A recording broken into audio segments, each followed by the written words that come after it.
hello again, and welcome to Rolynn's Reviews. So glad that it is finally Friday. Yay! I am never uh, angry on Fridays. I hold on, let me do this. I enjoy every minute, and as I watch the time tick away, I feel like Fred Flintstone. I know I'm telling my age again. Uh, when he was getting off work, you hear that horn sound, and he would go running. So, do me one small favor, folks, if you will, please hit that like button for me. And if you do that, possibly it may trigger the YouTube logarithm. All right. And I will do the roll call momentarily. All right. Also, if you have uh, social media pages, also, okay, share this stream out on those pages as well. Maybe we can bring more people into the conversation. All right. If you remember, those that were here Thursday evening, and I was talking to Tijuana Border Jumper, and we were both talking about how much we love Dr. Thomas Sowell and his ideologies, and how much, oh my God, he could have been such a benefit to this country. I wish that he had been utilized in someone's presidency, folks. I really do. But all we can do is continue to try to spread the word to as many people as possible. And maybe before he leaves this earth to go to the next one, more people will actually know who he is and the significance of Dr. Soul. All right, let's go ahead and do the roll call. If you'd like for me to call your name out during the roll call, just say hello, or you can send an emoji, whatever you choose. And then I can see who's actually here. Okay. All right. And I know it's Friday evening and people are trying to get home and relax and unwind. Woo! Jeffrey, how are you doing? All right. And Mayor is here. Baldwin Bird. Yes, Friday. Bach Mari, how you doing, love? Tina is here, of course. We're glad you're here. Um, Bach Mari says, I grew up on the Flintstones and Johnny Quest. Now, Bach, I watched the Flintstones. I never did get into Johnny Quest, but I did look at Josie and the Pussycats and Scooby Dooby Doo and all the others. Uh, I could name 100 others that I watched in my childhood. All right. All right. Okay. Aurelius is here. How you doing, love? Chris is here. How are you, love? I hope that you are fine. Tina Tolber says, I'm a huge fan of Thomas Sowell. I loved everything that he's done. Yes, Tina. I think it's just it's a travesty that he has not been, you know, utilized during someone's presidency as they're running around trying to figure out how to solve some of these problems that we have. This man has the answers. He has the receipts. But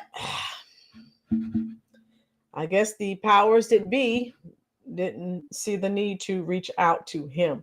So, victimhood. And we've talked about that before. Sometimes some of you ask questions, why do we see some of the voting patterns that we see among groups of people? And some things I like to share with you, and you're like, oh, okay, I didn't know that. Like Tina, you've been here for a while. Jeffrey, Baldwin Birds, Mayor, and I continue to discuss the Black church and how the Black preachers and the Black church, the Black politician, how they have all been used to undermine Black Americans. And that's why we are in such a sorry situation. And it is what it is, folks. But all I can do is try to continue to expose it for what it is. And again, this man, Dr. Thomas Sowell, he tells you, I mean, he explains everything. So I wanted to share this first video with you. And again, I have a couple of his books.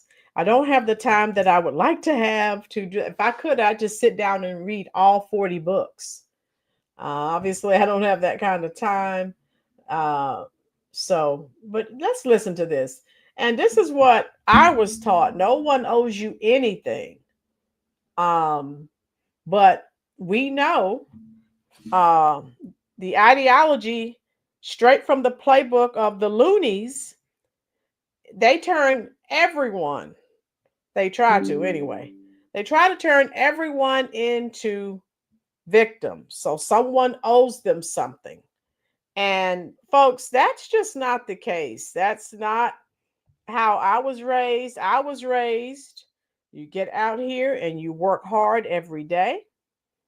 And, you know, you can have a good life. But I was taught no one's going to give you anything. So tell me what your thoughts are. And okay, Jeffrey, you're at work, love. Okay, well, thank you for chiming in. Thank you so much. And watching Dr. Thomas Sowell, according to him, being a victim is a new career path. Dr. Sowell and Rush Limbaugh were good friends. Yes, Bach. And remember, the left kept saying, oh, Rush Limbaugh, he's racist. Remember, he was the biggest racist until Trump became a Republican and decided to run for president. And then, of course, they turned on him. But I'm telling you, just listening to this man, oh, my God, such brilliance. Let's listen to this. State vision. The vision of grievances, victimology. And I'll start it from the beginning here. And self-pity. Is that part of what's going on here? Part of it, partly, yeah. And somehow or other, the liberal project plays on pity. Yes. And in fact, in the book that I'm writing now, I discovered this is true not only in the United States, it's true in England. So again, people can't say, because I've had Black Americans drop into the chat whenever, you know, I'm discussing Dr. Sowell. Oh, he's a bootleg and he talks bad about Black people. These people have never picked up one of his books. They've never listened to any of his, podcasts or videos throughout. And he has receipts, but everything he says in reference to Black America, he also says the same thing about British people, white British in the UK. Different skin color, same problem. It's the same situation. When you make people victims, well, it turns into a career pathway. So let's watch this. Tina said, Dr. Thomas Sowell speaks 100% truth. Yes. Hit that like button, folks. If you are watching, share this video out, please. And bring more people in if you can. Hey, the more the merrier. Here we go. And the situation is wholly different. And yet, if you read the data, for example, from London, the educational tests and so forth, you see that their immigrants from Africa pass this test they have. I'm talking about low-income people now. Nearly 60% of the time. Blacks from Caribbean, like 50%, so on. Native-born whites in the same low-income bracket pass this test 30% of the time. See, so you see what he's saying here, right? So again, he's done the research. He has the receipts. So now, how you doing, Fridge Reaver? You too, dear. Baldwin said, only the truth and nothing but the truth. Okay, Baldwin, we'll give it to you. Yes. So he's talking about the UK and the white lower class. They have the same issues that Black Americans have who are on the poverty level here. It's the same thing. All right. And the same victimhood, same thing there. So this man is brilliant. Let's continue. And it's the same thing. The foreign people come in, they haven't had generations of being steeped in the welfare state vision, the vision of grievances, victimology, and resentments. The idea that there are enemies out there dedicated to keeping you down. That's the message that's been pumped into the head of the white lower class in Britain, and that's the image that's been pumped into the black low-income people in the United States. And so did you hear that, folks? Those of you just coming in, the statistics are the same. Whether it's Black Americans here that have been told that you're owed something, you're a victim, and all of these things. The lower class in the UK, we're talking white people, same thing. They've made themselves perpetual victims. That's their career pathway. Fridge Reaver, real victims have scars and losses. Fakes only have a sob story and no idea what really surviving takes. Yeah, Fridge, and that's what we're saying. But we know why the loonies do it, to keep you dependent on them so that you will continue to vote for their party. They're not going to do anything for you. And I'm sorry, folks, for all the people always complaining about people on welfare. They're not. What do they? Yes, they may get food stamps and housing. What do they ever really have? And if you don't have self-worth, if you're getting up every day going to work, you feel like you are actually contributing. That gives you self-esteem. It all ties in, folks. So yeah, there's some people beating the system. I was watching a video on TikTok, and this young lady was like, "Oh, these people are jealous of me because I get food stamps and the government pays my rent." And it's just so sad when you hear people talking like this. And she's walking around with a designer pocketbook. And she's basically telling the people who work, like you, like me, that we're stupid and we should all be on the government's dime. No, ma'am, no, sir.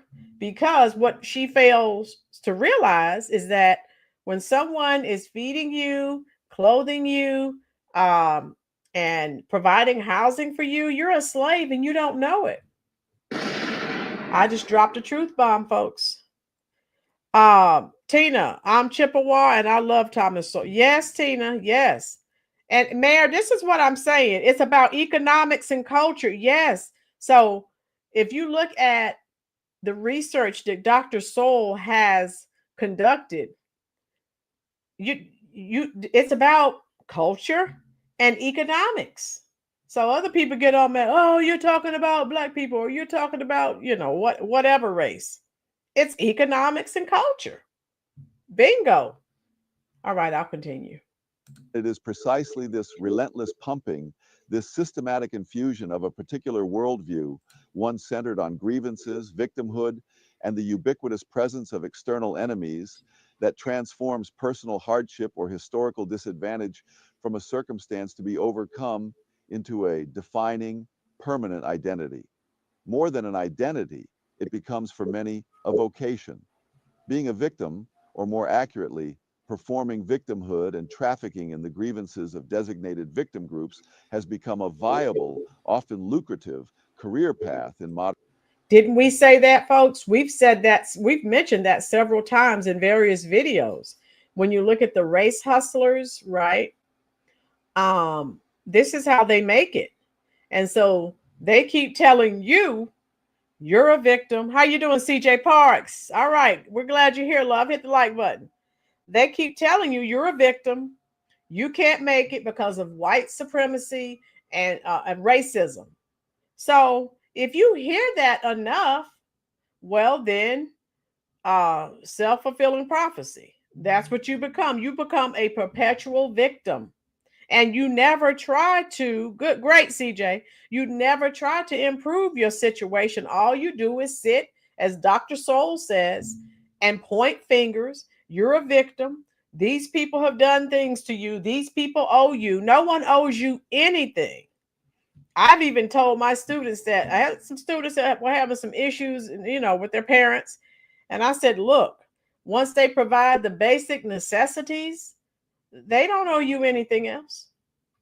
You know, and of course they don't, their teenage brains are too young to understand what I'm saying, but they'll understand it when they get older. Right, Bach? All right, here we go.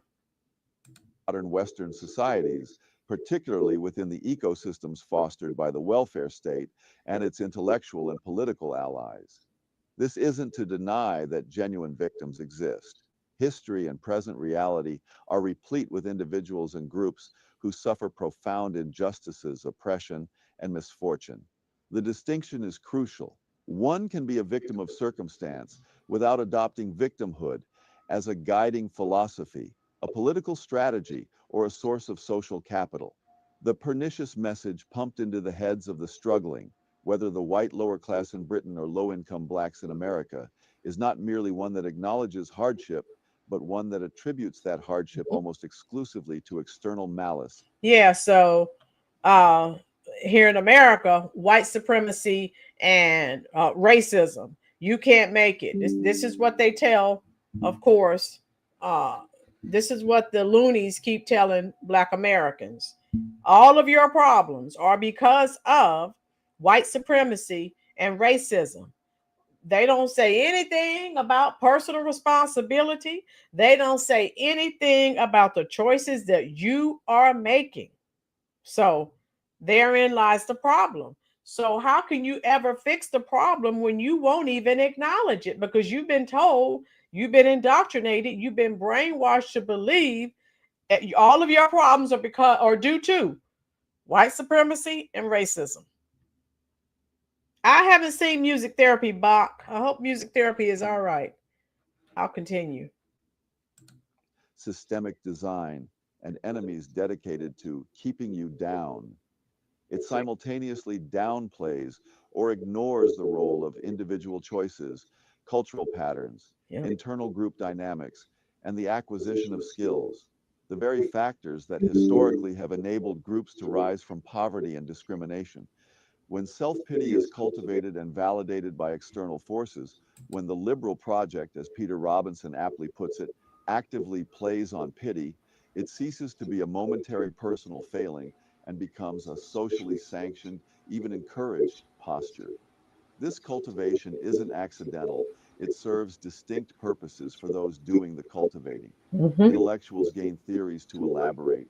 Politicians gain constituencies to mobilize. Activists gain causes to champion, and bureaucracies gain clients to manage. The actual uplift of the supposed victims often seems secondary to the maintenance of the narrative. And whom have they uplifted? Surely not the people that they say that they're trying to help. Prime example, the Target, so-called Target boycott. Remember Jamal Bryant, that pastor, so-called pastor, was telling Black Americans to boycott Target. And again, he's telling people to do that. Now, Target, like Walmart, is a large employer of Black Americans. Now we know, if you were here, I did a video on what happened at Target. So many the Black businesses that Target actually did business with and, you know, had their products in their store, Target had to let them go. So the people that you say you're helping, you're actually hurting. And all these people, again, Rolynn Martin, Al Sharpton, all these people that we found out after the fact were paid those huge sums, they would not be able to say anything to me. Nothing. And again, these people still sitting here listening to the loonies talking about some reparations. What a joke. They got their checks. We found out, didn't we? They were paid handsomely. And you're still sitting there listening to them tell you lies about the checks that you're supposedly going to be receiving. And you're not going to be receiving anything. It's just something else to keep you hanging on. You're not going to get anything. That's precious time that you are wasting that you could be working towards your goals. Okay. And that's just how I feel about that. Democrats can go to Dr. Sowell for advice for the American citizens. Tina, I swear, I wish all of these years, I know he's, early 90s, but I am just so shocked that he was never called in to be a part of someone's cabinet. But hey, he also, Walter Williams, he's deceased now, but Dr. Sowell is still with us. And I think that should be required reading, because that man is brilliant and he has receipts, and he, of course, what he's saying is not politically correct about how you correct the problem. But if you correct the problem, what's going to happen to all these race hustlers? They're going to be out of a job.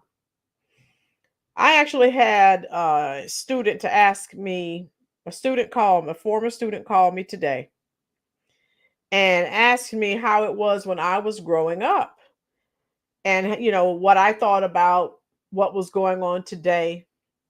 And I said I liked it better when I was growing up. First of all, we didn't hear all this, oh, you say something and everything hurts someone's feelings.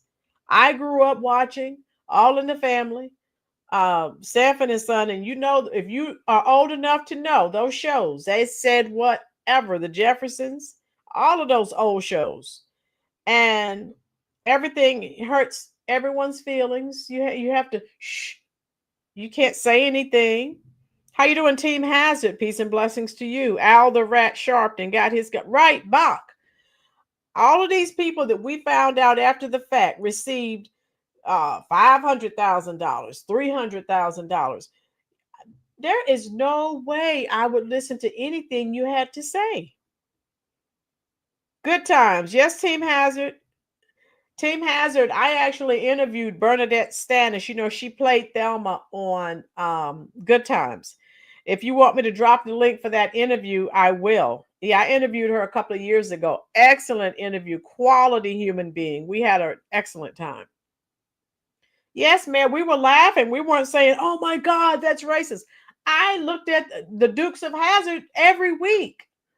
I didn't give a care that there was a Confederate flag on the hood. What does that have to do with the price of tea in China? So again, as that former student, when he asked that question today, I had to, okay, Team Hazard, I have to find it. That was a couple of years ago. But yeah, we didn't have that. And I miss those days. We just, we had a good time. We were all listening to, music. I told you I was listening to the Stones, and I was always a rock and roller when I was growing up. But I miss those times, those days. Those were some good times. And, again, we didn't have all of this political correct crap. Team Hazard, I'm looking for it now. Like I said, that was a couple of years ago. So as I'm doing this video, I'm scrolling. Yeah, I interviewed Bernadette Stanis. Oh my God, beautiful, beautiful person.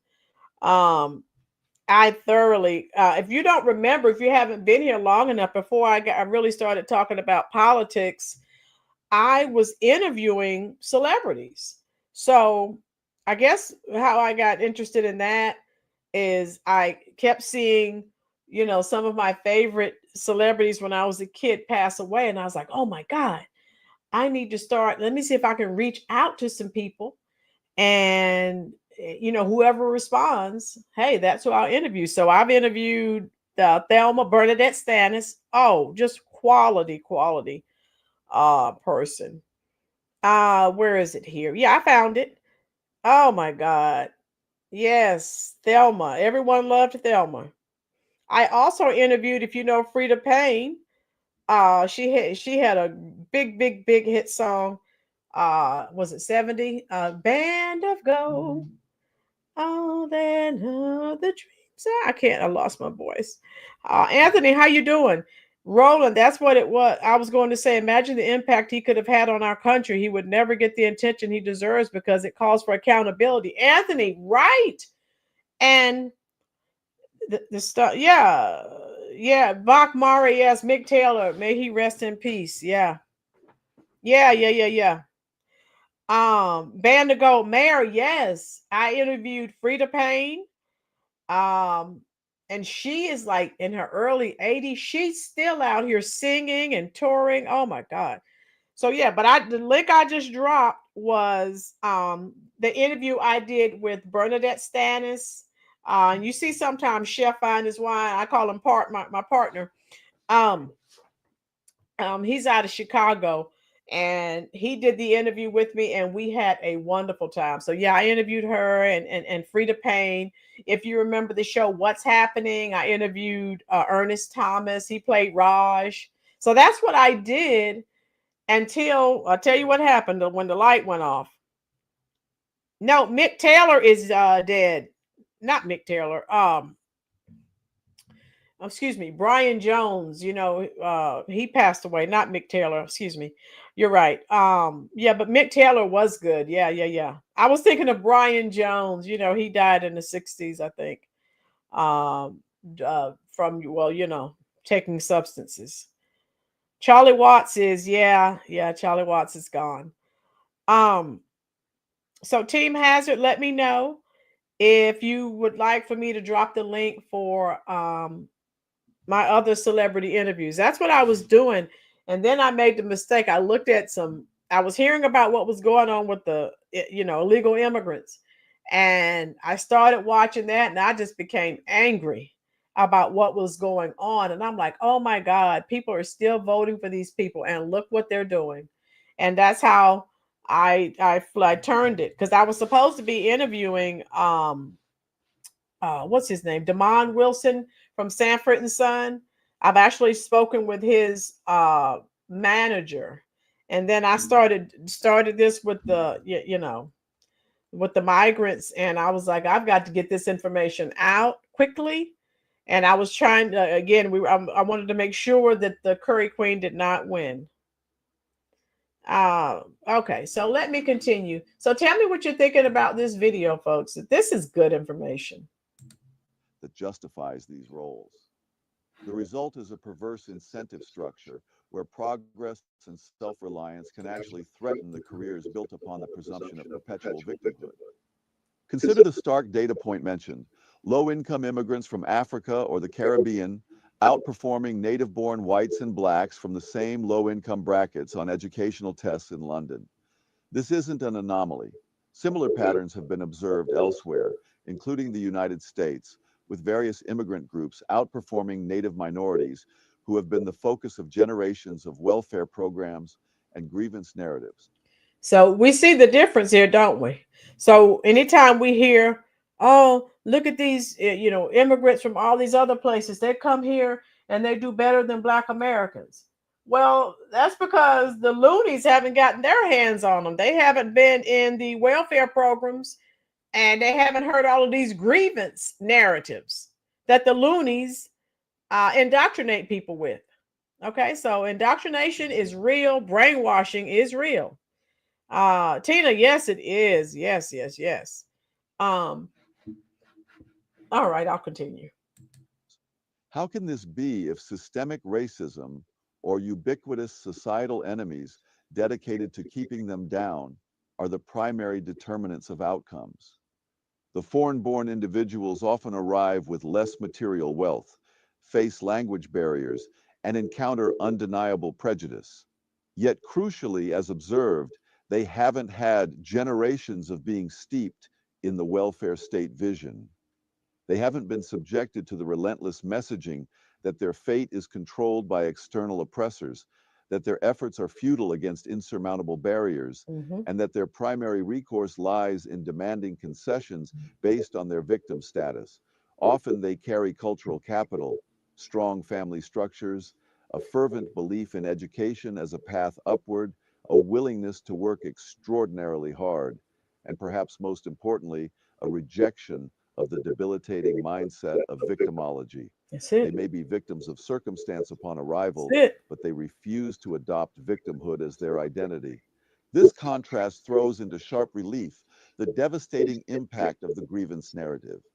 It suggests that the vision being pumped into native-born low-income groups is not merely inaccurate, it is actively harmful, creating psychological and cultural barriers to advancement that are, in many cases, more potent than the external obstacles they. And if I don't know how often you are, many of you are on TikTok and other forms of social media, you actually see white liberals on there. And there was some videos that did go viral. And they were, I mean, using profanity, almost getting ready to try and beat up some black people who said they voted for Trump. So, because I mean, how they're trying to tell people he's racist and he's oppressing and he hates black people. Ma'am, sir, what are you talking about? Stop it. Citizen Kane, the immigrants are doing better than the North American indigenous. Yes, Citizen Kane. And so that, therein lies, the problem. So stop listening to the loonies, right? And you've heard me say all the time, I'm always accused of being flippant as it relates to racism. And you've heard me say, I've said it here on this channel several times. This country is not perfect.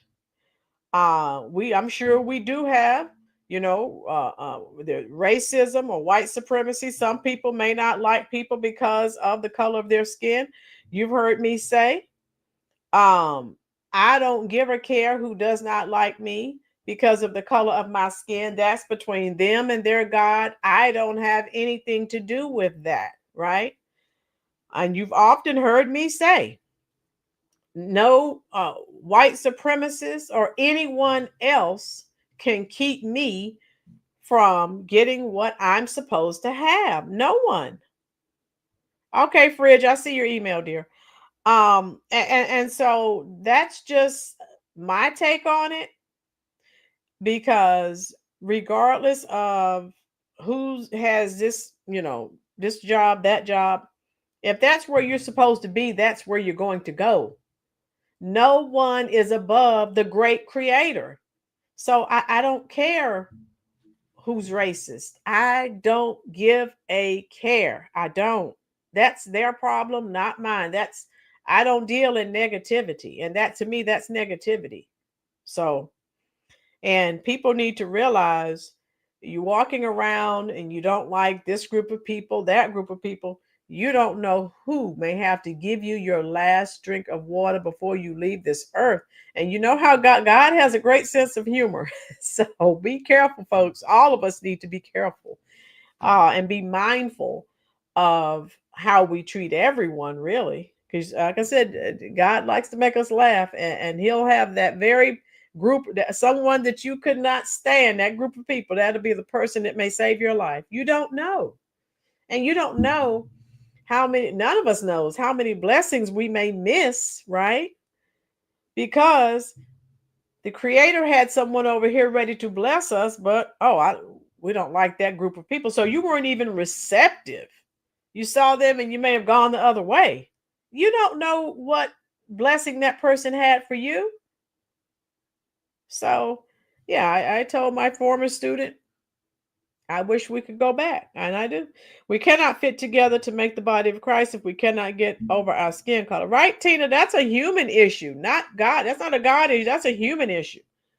The skin color. People can't get over it, and that's sad. Yes, violence and racism still mean we need to gather evidence and inform police in time doing it ourselves. Right. And Fridge, it's not perfect. We do have problems in this country. But again, if you're in contact with your creator, nothing is above your creator.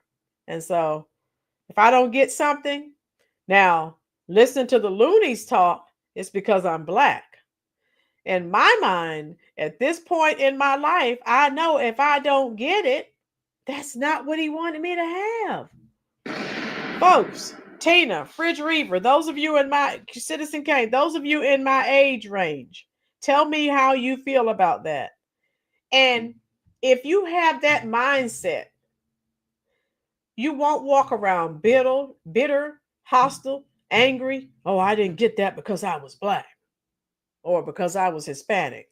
No, if you're in touch with your creator, that's not where he wanted you. Had nothing to do with your race. How many people would agree with? Do I have anyone in the comment section that would agree with that statement? Because I mean, that's just where I am at this point in my life. If I get something, I was supposed to. If I don't, that's not what he wanted. Someone, I need some feedback in the comment section. Hit the like button for me, please, folks. But that's just where I am. That's where I am. All right, I'll continue. Face. When you teach generations that their problems are solely the fault of others, you simultaneously teach them that the solutions must also come from others. You undermine personal agency, erode the incentive to strive, and cultivate resentment instead of resilience. The victim career path manifests in several ways. There are the professional activists and leaders whose entire platform rests on articulating the grievances of their designated group. Their power and influence depend directly on convincing both the group members and the wider society that the group is perpetually oppressed and requires their specific leadership to navigate the hostile environment. Any sign of progress, any indication that group members are succeeding through their own efforts, can paradoxically threaten the leader's relevance. And of course, these leaders are trying to stay in power to keep their checks coming. How you doing, OG? I'm 52 and I agree with you. Thank you, brother, OG. Thinks like a lion. My mindset at over 60, grateful for everything. Thinks like a lion. Yes, and Tina. Baldwin birds agree. Tina, tell me what you think about that. I have some more Generation X's in here. Mayor and Bach Mari, Team Hazard. What are your thoughts on that? At this point, now again, when you're younger, you listen to the lies of the loonies. Oh, you didn't get that. It's because you're black. Your creator is not going to place you somewhere where you will not become a success. Citizen Kane, certain folk are doing a slow burn over a black Creole pope. Yes, Citizen Kane, they're about to lose their minds. And again, okay, Tina, you agree? Thank you, love. Yeah, Chubbs, how you doing, love? Hey, it's all about what? Skin. There again, we can't get away from skin color. Can the man do the job? Who cares? Remember before Trump appointed some black cabinet members? Oh my God, the left was going to see no black people. I mean, they were losing it, and we were like, I don't give a care. Go around to all these liberal states, cities, look at the governors, look at the mayor. Those are the worst places on earth to live. It's like third world country. It's like a third world country. Okay, I believe they lost. Yes, Jeffrey. Yes. I mean, I'm just saying. Chubbs, thank you for your service, sir. Don't come to me saying, oh, well, you didn't get that because you were black. No, I didn't get that because that's not where my creator wanted me at the time. And that's what it is, folks. And again, and remember, Tina was here, and I'm not sure Baldwin may have been here. I told you when I was in college, I started watching Dr. Charles Stanton. Now, what if I had been, he's white, I'm not watching him. I learned God used that man. I learned so much. I ordered his books. I read, his books. I have DVDs, CDs, sets that I still have that greatly affected my life. And that's why you hear me, what you're hearing from me, I learned in one of his CD series. God is in Everything. It's a 6 CD set, and I learned from that everything happens the way it's supposed to. Right? But they want you walking around here angry. Oh, all white people are racist. And I can't get this and I can't do that because of white supremacy and racism. No, no, no, no, no, no, no, no. That's not what we're doing here. All right. Here we go. Thus, narratives of ineradicable racism, omnipresent microaggressions, and insurmountable systemic barriers must be constantly reinforced, often flying in the face of empirical evidence showing significant progress. Then there are the academics who build careers studying and theorizing victimhood. Entire disciplines, grievance studies, critical race theory, certain strands of post-colonial studies are predicated on the assumption of pervasive, immutable systems of oppression based on group identity. These theories often employ unfalsifiable logic, where any disagreement or counter-evidence is itself framed as proof of the dissenter's complicity in the oppressive system. Evidence of group success is either ignored, dismissed as anomalous, or reinterpreted as merely serving the interests of the dominant structure. This creates a closed intellectual loop where the conclusion, systemic oppression, is baked into the premise, providing endless material for publications, conferences, and courses, but offering little in the way of practical solutions that empower individuals. Within the welfare state bureaucracy itself, careers are built on managing the problems of designated victim groups. Yep. While many individuals within these systems may be genuinely dedicated to helping others, the structure itself creates incentives for perpetuating dependency. Budgets, staffing levels, and agency influence often depend on the perceived size and severity of the problems being addressed. A reduction in dependency, a shrinking of the client base through successful transition to self-sufficiency can be bureaucratically inconvenient. Thus, programs often focus on alleviating immediate symptoms rather than fostering long-term independence, inadvertently trapping recipients in a cycle of reliance. Even at the individual level, adopting the victim identity can offer certain psychological and social benefits, however corrosive in the long run. It provides a ready-made explanation for personal failures or lack of progress. Yeah, Jeffrey, that's a good statement. They don't want to get off the couch.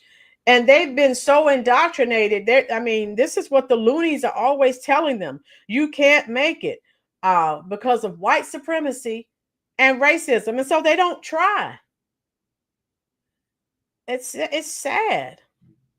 And even, you get fired from a job. Oh, I didn't do anything wrong. It's the manager was racist. Again, not taking any accountability for what you may have done wrong. Citizen Kane, right thinks like a lion. Any quiet as is kept, folks are using his pontifical privilege to elevate other Catholic clerics who don't happen to be white. Okay, Citizen Kane. CJ Parks, thank you for your super chat. I am sending you some hearts. All right, there we go. Thank you, love. Thank you for your support. Rolynn, what a coincidence that you are playing Thomas Sowell. I just subscribed to his channel earlier today. He has such good material on his channel. Awesome videos to watch. Let me show you, CJ. CJ, I'm going to hold these up for you. And I haven't had time to finish these, but that man, OMG. He's written over 40 books. I wish I could just sit down and just read his books.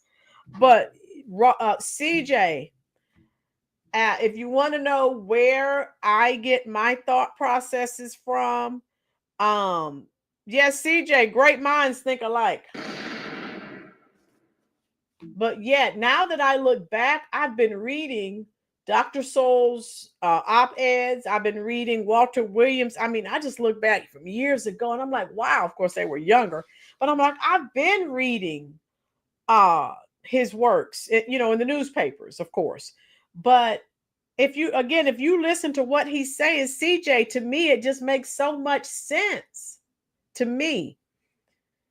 And that's where you heard me say in reference to reparations, these people who are asking for reparations, and he's saying the same thing. And at some point on earth, every group of people has been enslaved. So where do you start now? And again, why is everyone going to the U.S. government? You need to start in Africa, where they sold their brethren and sisterin into slavery. But no one's going and asking Africa for anything because they know they're not going to get anything. They know that. That is if they're sure that he's doing great. Oh, okay, Citizen Kane. Heck, took me 15 years just to write a song. Dude's got passion. Okay, Chris. A perfect case study for this discussion is Tiffany Henry. Yes.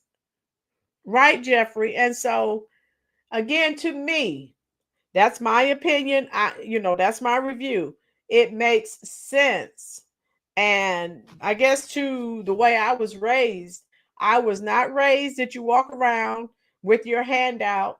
I was raised, no one owes you anything. You get out and you work for it. That's just how I was raised. So, you can't go against how you were raised. That's just life, folks, right? But yeah, I love Thomas Sowell. And I'm going to show you some of his shorts too when I'm done with this. Okay, so stick around. Don't go anywhere, folks. Oh, I can listen to him all day and night. All day and night. All right, here we go. Absolving the individual of responsibility. It can garner sympathy, attention, and sometimes preferential treatment or lowered expectations. It offers a sense of belonging and solidarity within the grievance group. In a culture that increasingly rewards the performance of victimhood, consciously or unconsciously adopting that role can seem like a rational response to the available incentives, a perverse kind of career choice available even to those lacking traditional skills or qualifications. The tragic irony is that the message intended, perhaps by some, to empower the disadvantaged by identifying their enemies, actually disempowers them. It focuses their attention outward on demanding redress from others, rather than inward on developing the skills, habits, and attitudes necessary for success. It teaches them what they supposedly cannot do because of external forces. What do we say? They're always told you can't make it because of systemic racism, white supremacy. So if you hear that enough, you start to believe that and you don't even try. So yeah, you sit there on your couch and you just wait for the government to send you those peanuts that they send you. You never really have anything. Oh my God. All right, let me get to 10. We'll get to 10. CJ, all right, another super chat. Thank you, love. America, so Fed needs Thomas Sowell's teachings in all schools. CJ, yes, I said this yesterday, CJ. Thank you so much for your super chat, love. I just sent you some hearts in the comment section. CJ, I said if it were my doing, Thomas Sowell would be required reading, okay? Yes. Yes, he would. Jeffrey, that's what the fake news does. They repeat it over and over. Well, Jeffrey, that's what I'm saying. They're always the race hustlers, the poverty pimps, the black politician, the black preacher, the black gatekeepers, the black bole. They all work together. And what do they tell these people from the cradle to the grave? They tell Black Americans, you can't make it because of white supremacy and racism. And so, and they just keep it going, keep indoctrinating, keep brainwashing people. So people get to a point, again, self-fulfilling prophecy. And so they're like, well, why am I going to try? So they don't look inward, as Dr. Sowell just told us. They're not going to look inward. They're looking at external factors, which has nothing to do with the choices that they're making. Their decisions and choices are the reason that they are in the situation that they're in. Doctors, that's fine, CJ. You're fine, love. Dr. Sowell explains what it's like to have the American dream. And okay, Tina, and this is my thing. Dr. Sowell was talking about, okay, prior to the Great Society with Lyndon Johnson, where where he started the welfare state. Black Americans were already improving. And I think 1 or 2 videos ago, I gave you the statistics. They were doing fine. Mostly 2-parent homes. And then they started the welfare state and it just went downhill. Jeffrey, I want to watch fake news. I look for people like Lynn. Thank you. Teaching the truth. Yes, Jeffrey, we have to spread the word. There are too many lies being spread. Too many people have been indoctrinated and brainwashed. And again, if you work hard, and that's what I tell my students, I tell them that. I say, I don't care what your race or nationality or your gender is. If you have work ethic, you will be a success. And I told them, I don't want to hear, oh, well, racism and what. I don't want to hear that. What did you do? Now, CJ, Tina, Jeffrey, I told you all, the students are out for the summer. I'm still working. I go and meet. I'll be meeting with some employers next week, talking about students, what they need to do to become a success. Go to work on time. Do what you're told. Leave your phone in your car or locked up in a locker when you're supposed to be working. I believe my keyboard is trying to be a liberal. I won't. I know, Jeffrey. I knew what you meant, dear. You're fine. None of us. Now, I watch some of it just to laugh sometimes because it's just so outlandish, but you're fine. But you get the gist of what I'm saying. I'll continue. Rather than encouraging them to discover what they can do through their own efforts. Think of the contrast with earlier generations or with immigrant groups who faced arguably far harsher discrimination, legal segregation, widespread violence, explicit exclusion from vast sectors of the economy. Groups like the Japanese Americans interned during World War II, or Chinese immigrants facing discriminatory laws, or Jews fleeing persecution in Europe often achieved remarkable economic and social progress within a generation or two. Their success was not due to a lack of obstacles, but often to a cultural emphasis on education, hard work, strong families, low crime rates, and perhaps crucially, a refusal to define themselves primarily through the lens of victimhood. Yeah. And look at it. Prior to the welfare state, you didn't see Black Americans walking around talking about being a victim. How is it that they were doing so much better during Jim Crow? Make that make sense to me. Dr. Savage, yes. Make that make sense. They weren't walking around, oh my God, life is horrible. They just went out. If they had to dig ditches, if they had to clean people's houses, they did what they had to do to survive. CJ, Jeffrey, it's nice to know I'm not the only one. My keyboard is doing CJ.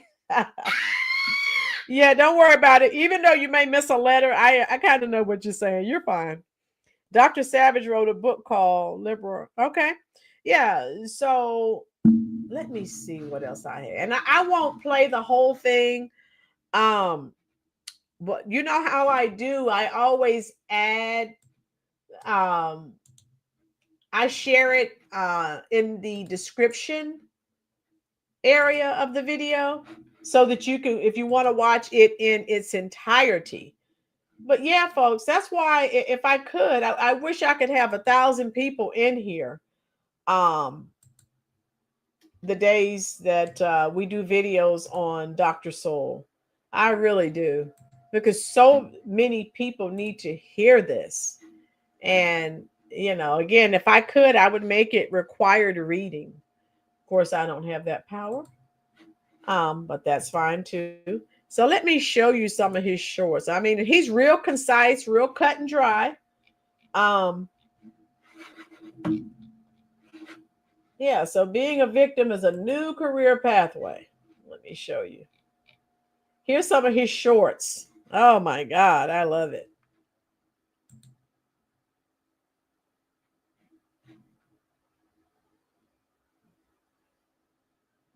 Let me get the volume going here.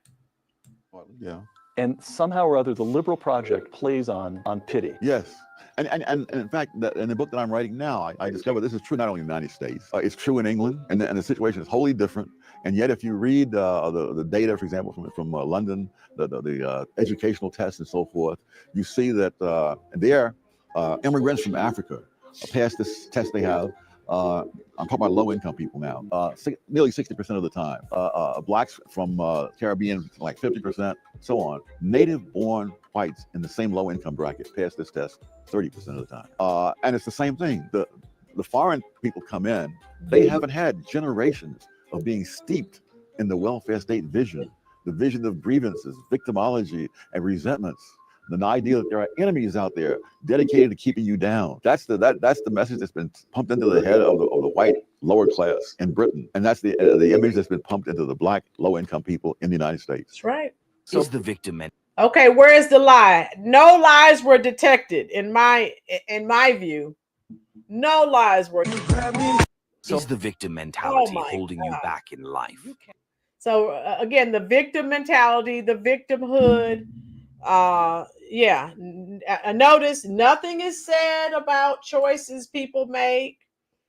And I can tell you, and you've heard me say, sometimes when I hear about people who lose a job, now, certain jobs, most jobs, but not all, you're going to have to pass a drug test. And anytime I hear of a person who, and this has happened, there were some teachers who, we do it initially, when you're hired, you go, you do your drug test.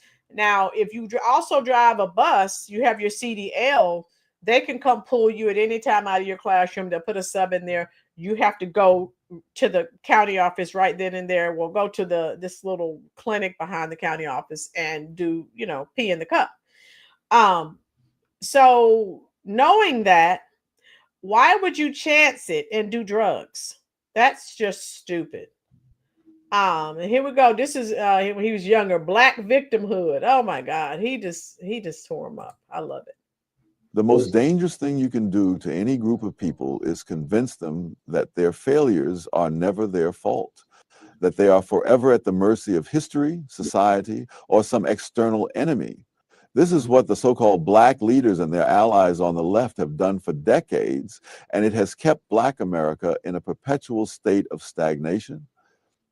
Victimhood culture is not just unproductive, it is crippling. It removes any sense of agency, personal responsibility, or the drive to succeed. Worse still, it creates a class of grifters, politicians, activists, and organizations who profit from keeping Black Americans in a state of grievance. The most dangerous thing you can do to any group anyone disagree? No lies were detected there. No lies. No lies were detected. This man is he's been just on point. On point. Then the consequence. He talks about the consequence. We see the consequences. Look at all the statistics, folks. And like I told you, being in the field of education, he's not wrong. When things I see it in the school all the time. So again, remember I did the live the other day with that defiant lawyer, and he's, all these people writing these books. This is what they're doing to Black boys in school. And ma'am, sir, no one's doing anything to Black boys in school. They are the ones breaking the rules. Stop it. I'm not a bootlick or any of those other names that they call me. I'm being 100% transparent. You too, Mayor. See you tomorrow, maybe. But yeah, you're excusing their behavior. I've been hearing since I finished grad school, the Black males have the highest suspension rates. So I'm making it appear as if the school system is setting them, we're setting them up for failure, and we're doing this, we're doing that. No one says anything about their home and their raising. It's all put on us. Yes, Tina, I could only wish. Oh my God. And this is what he was talking about, reparations. Oh my God, he shut them down. Slavery has been a universal institution for thousands of years, as far back as you can trace human history. And what we're looking at is if slavery is something that happened to one race of people in one country, when in fact the spread of it was around the world. In 1776, which is when Adam Smith published The Wealth of Nations, as well as when the United States got started, he said that Western Europe is the only place in the world where there is no slavery. And even the Western Europeans had vast numbers of slaves in the Western Hemisphere, but not in Western Europe itself. And so if you're going to have reparations for slavery, it's going to be the greatest transfer of wealth back and forth, because the number of whites, for example, who were enslaved in North Africa by the Barbary pirates exceeded the number of Africans enslaved in the United States and in the American colonies before that put together. But nobody is going to North Africa to ask for reparations, because nobody is going to be fool enough to give it to them. Slavery has been a universal institution. So that you see what I'm saying, folks? Oh my God. Just brilliant. And he has the receipt. No one can argue with what he's saying. Oh, yeah. Oh my God. Don't be a victim. Oh my God. I love him. All the incentives politically are for Black leaders to blame all problems in the Black community on the larger society. And that enables them to take on the role of being the defender of the Black community against enemies, which in turn creates the situation in which many Blacks don't feel that anything that they do is going to help themselves unless it's done politically as a group. That there's no point. I mean, why would you, if you believe what they say, why would you want to knock yourself out in the school knowing that the man is not going to let you get anywhere? All the incentives politically. See what I'm saying? So they listen to that crap. And then, again, I told you what I've seen in schools, but he tells it like it is. Let me see here. Yeah, he destroys everything. He just makes there is no way on God's green earth that I would debate this man. Oh my God. I'd leave there in tears. Okay. Thinks Like a Lion said, you can go from victim to victorious. Been there, right? Thinks Like a Lion. It's a mindset. And they call him a sellout and everything else. When he actually had, like, people like him and Larry Elder actually have some great ideas that could help Black America. But of course, the loonies don't want help. They want to keep their jobs and keep those checks coming. Everybody will benefit from you studying this man. Do people think you sold out because you're conservative? The people who are supposed to have sold out typically have less money than the ones who are making the accusation. Some student wrote to me and I said, what you need to do is make a list of all the Blacks who think you have stood up for the right thing. Alongside each name, put down the name and model of car that they drive. And then see if you want to reconsider what you've just said. Liberal says conservatives only care about rich people. When they were talking about health care, they said 30 million people couldn't afford it or something? Several million of those were making more than $50,000 a year. So it's not, see, this is one of the things that you're going to do. They never believe that people make choices. There are people who have the money, they prefer to put that money into a BMW. So it's not a question that they couldn't afford it. It's a question they don't choose to spend the money. People say, you're a very tough person. I'm not tough. Life is tough. I'm merely trying to acquaint you with those facts. Telling you, I'm going to keep saying this over and over again. Get your kids. Yeah. Oh my God. If I had my way, he would definitely be required before you could graduate. Oh my God. And they just ignore him. This man should have been utilized. I mean, all right, this guy, this is him on affirmative action. Oh, wow. There are enough food, enough security, access to education. Unless these things were available to all children, then equality of opportunity was merely a mockery. That's why equality of results became an issue, and it became an issue for Black people in the United States, and they expressed their concern, whatever the opinion. You expressed it, damn it. Look, No, they did not. They did not. They expressed that. Black people have never supported, for example, affirmative action, quotas, anything of that sort. Wherever polls have been taking a black opinion on such matters of should people be paid equally or should there be this or that, black people have never taken a position that you described. So it is not a question of what black people chose to do. It's what you choose to put in the mouths of black people. It's what you choose to project. It is not what any black people have ever said anywhere that you can put your finger on. It's what you choose to put into the mouth of the pollsters, as far as I can see. I Look at the leadership of the black community. Like most people, I have never seen a pollster. If you look at the leadership of the black, there are enough food, enough security. Again, there is no way on God's green earth I would ever debate that man. I could not keep up. Even at his advanced age, I would be afraid. Oh my God. So yeah. So I just wanted to share some of those with you. But yeah, he is, oh my goodness. He tells you about what we've been saying about the loonies. Here's another. What's the difference between a black redneck and a white redneck? Color. Same kind of people, same attitudes. Oh, absolutely, absolutely, and same kind of results. One of the things I point out in this book is that, you know, as late as the First World War, when mental tests were given in the Army, there were whites from any number of southern states who scored lower on those tests than blacks from northern states. So that anyone who comes out of that culture is likely to score lower on mental tests, to do less well in intellectual areas.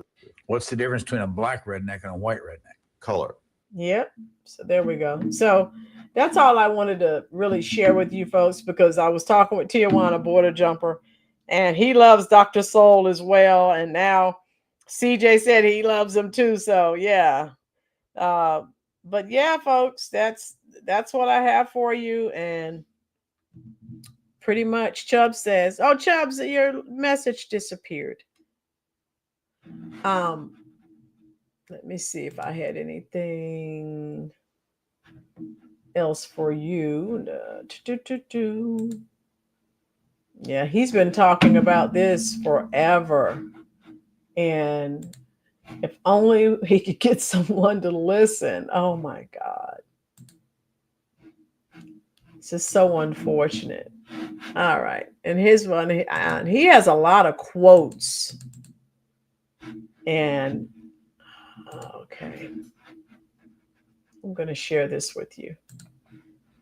All right. We're done with our videos.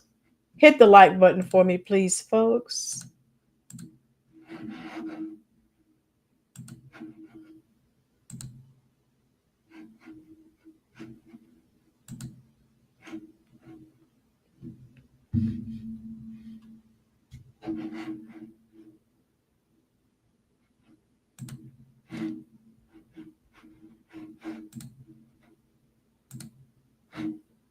Hope you can see that. The victim's ploy, which says, I am a victim. Therefore, if you do not give in to my demands and let me walk over you like a doormat, it shows that you are a hate-filled, evil person. In other words, oh, you're racist. Sound familiar, folks? Yeah. Oh my God. Unbelievable what these people. Thinks Like a Lion said, I listened and learned. Thinks Like a Lion, if you get an opportunity, yeah, you need to purchase some of his books. I don't know if you're retired or if you're still working, but oh my God. This man is brilliant. Absolutely. And if you want to see some of his quotes, if you don't have time to read one of his books, I have something else I'm pulling up for you here. All right. And you can type this in. If you type in, because he has so many quotes, I can't just choose one. If you type in, you can type in Thomas Sowell quotes or Brainy quote.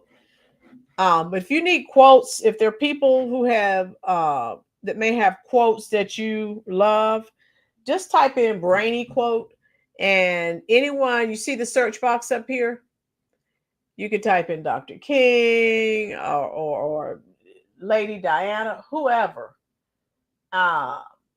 And any quotes that they've ever made in their life will be found on this website. This is an excellent website. But look at Dr. Sowell's, all of his quotes here. Oh my God. And they go on, and then there are more pages.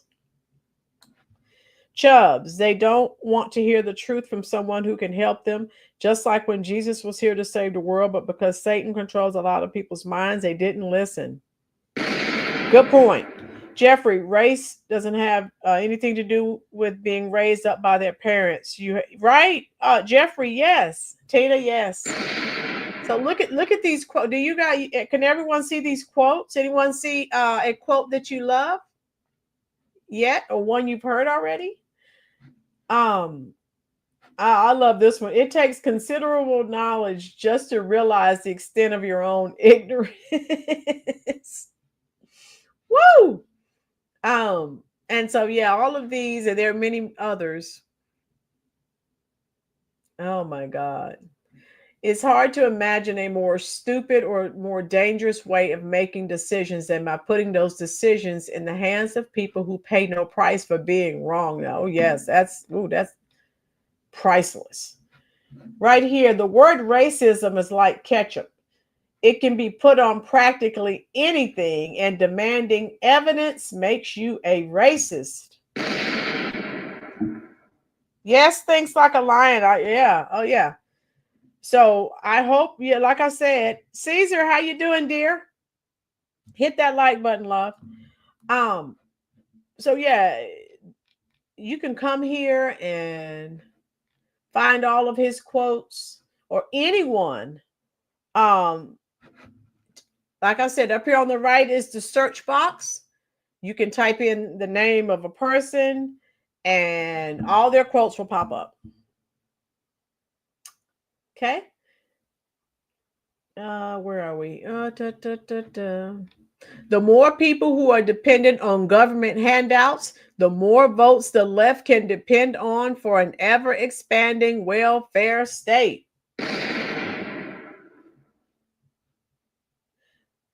The most basic question is not what is best, but who shall decide what is best. That's a good one. So his quotes really make you do some critical thinking. How you doing, Laurie? Glad you're here, love. I'm sending Laurie some little kitty cats here. All right, there you go. He has so many. Let me see.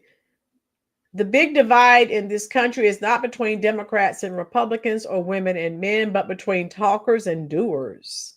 All right. Liberals seem to assume that if you don't believe in their particular political solutions, then you don't really care about the people that they claim to want to help. That's facts. Oh my God.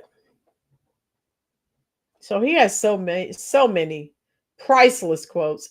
In liberal logic, if life is unfair, then the answer is to turn more tax money over to politicians to spend in ways that will increase their chances of getting reelected. Boom. Oh my God. He has so many.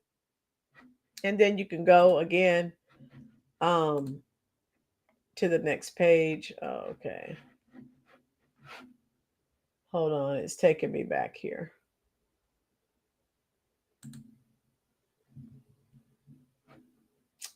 Let me see if I can get back. All right. So yeah,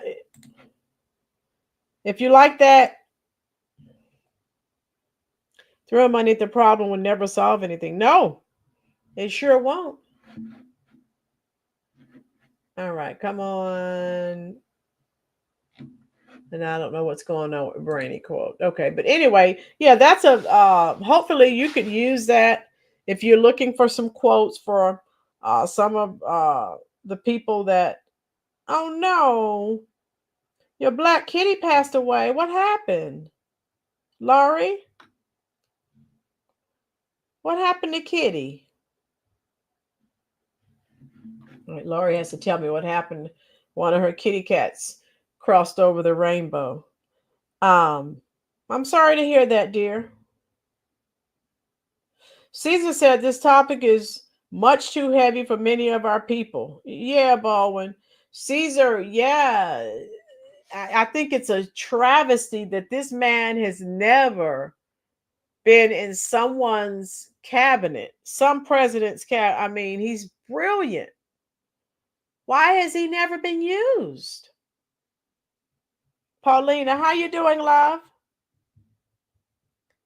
Oh my God, he's brilliant.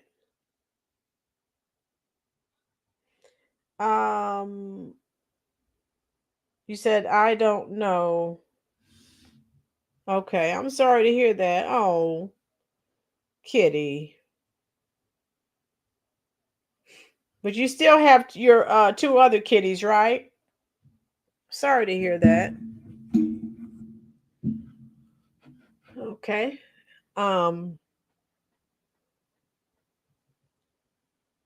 Okay. Thank you, Laurie. Thank you, Tina. Yeah, I'll be live. I'll be on tomorrow. Paulina, hit the like button, dear. We're glad you're here. Thank you. Yeah, I'll come on tomorrow, probably about, I don't know, 6:30, something like that. And we'll just keep talking. And I know YouTube is still doing their thing. They're still trying to hold us back. We'll just continue until we get a breakthrough. That's all I can say. All I can say, you can help me. You can share the video on your various forms of social media. You can also hit that like button. That will help. Okay. Laurie, okay. Oh, Laurie. Okay, Laurie, it will be all right, dear. At least you have your 2 other kitties to console you. That's a good thing, right?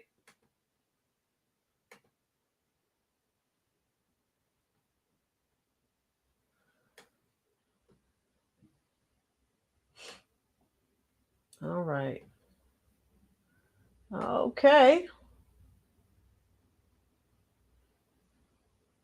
We will go. Somewhere over the rainbow. Oh, kitty. Oh.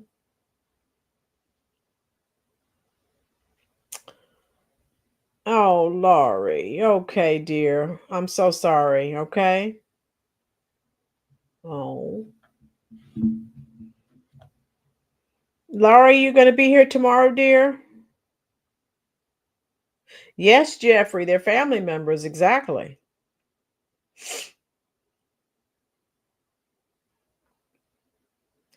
Sing my little Al Stewart song, In the Year of the Cat. I actually listened to that song. Laurie, is anyone else in this chat familiar with that song, Al Stewart? Oh my goodness. Yes, Thinks Like a Lion, yes.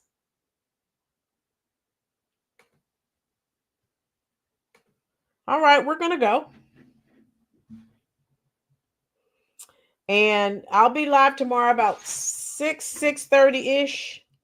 Jeffrey, there's like a 20-minute version here on YouTube. And I listened to it a couple of weeks ago. Year of the Cat. Oh my God. All right, I'm going to go. I enjoyed all of you. Be safe. I love you. And Godspeed with all of you. Come back here tomorrow. Be safe. Tomorrow, probably 6:30-ish. Probably 6:30. I'll be live. Oh, wow, Jeffrey, you have it on album. Cool. Thank you, Baldwin Birds. Yeah, all of you enjoy the rest of your Friday evening. And you know where I'm going now. I'm going to meet you in the comment section, and I'll be there as long as you're there. Thank you again for spending your very valuable time here at the Rolynn's Reviews YouTube channel.